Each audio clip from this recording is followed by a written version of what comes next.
Hi friends, சளி இரும்பல் தொல்லையை போக்குறதுக்கு சூப்பரான ஒரு மிட்டாய் செய்ய போகிறேங்க. வாங்க எப்படி செய்கிறதுன்னு பார்க்கலாம். அதுக்கு முன்னாடி நம்ம சேனலை சப்ஸ்கிரைப் பண்ணலன்னா சப்ஸ்கிரைப் பண்ணி மறக்காமல் பெல் ஐக்கானை ப்ரெஸ் பண்ணிக்கோங்க. இப்போ நம்ம வீடியோக்குள்ளே போகலாம் வாங்க. இந்த மிட்டாய் நம்ம இஞ்சியில் தாங்க செய்ய போகிறோம். அதுக்கு நான் 2 துண்டு இஞ்சி எடுத்திருக்கேன். இதை நல்லா க்ளீன் பண்ணி எடுத்துகிட்டு வந்துட்டேன் ஃப்ரெண்ட்ஸ். இப்போ இதை நல்லா இந்த மாதிரி குட்டி குட்டி பீசஸாக கட் பண்ணி எடுத்துக்கலாம். இப்போது கட் பண்ண பீசஸை நான் ஒரு மிக்ஸி ஜாரில் போட்டு இதை நல்லா ஃபைன் பேஸ்ட்டாக அரைச்சி எடுத்துக்கலாம் ஃப்ரெண்ட்ஸ். இப்போ பாருங்கள், நான் நல்லா பேஸ்ட்டாக அரைச்சி எடுத்துகிட்டு வந்துட்டேன். பாருங்கள், இந்த மாதிரி நல்லா அரைச்சி எடுத்துக்கலாம். இப்போது நம்ம இதை அரைச்சி எடுத்ததை ஒரு பேனுக்கு ட்ரான்ஸ்ஃபர் பண்ணிடலாம்.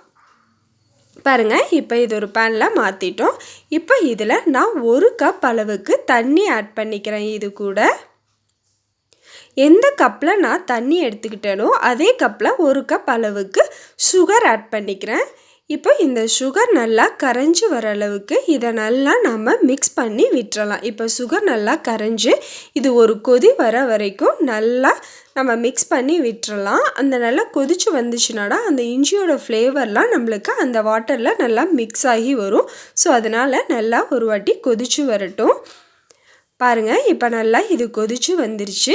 இதை ஒரு வாட்டி நல்லா மிக்ஸ் பண்ணி விட்டுட்டு இப்போ நான் இந்த இஞ்சியோட இந்த துகள்லாம் இருக்கனால இதை நல்லா ஃபில்டர் பண்ணி எடுத்துக்கிட்டேன். பாருங்கள், இப்போ ஃபில்டர் பண்ணி எடுத்து திரும்ப அந்த பேன்லேயே ஆட் பண்ணி இதை நல்லா நம்ம மிக்ஸ் பண்ணி விட்டுறலாம்.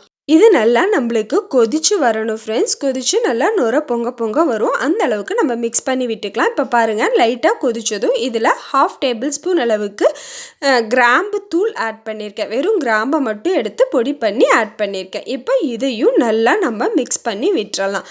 பாருங்கள், நல்லா கொதிச்சு இப்போ எப்படி நம்மளுக்கு நுர பொங்கி வருது பாருங்கள். இது இன்னும் இருக்க நல்லா நுரைச்சி வரும் ஃப்ரெண்ட்ஸ். அந்த அளவுக்கு ஒரு 5 மினிட்ஸ் இதை நல்லா நம்ம கொதிக்க வைக்கணும். இப்போ பாருங்கள், நம்ம அதை ஜென்லாக மிக்ஸ் பண்ணி விட்டுக்கிட்டே இருக்கலாம். பாருங்கள், எவ்வளோ சூப்பராக நுர பொங்க வந்திருக்குன்னு.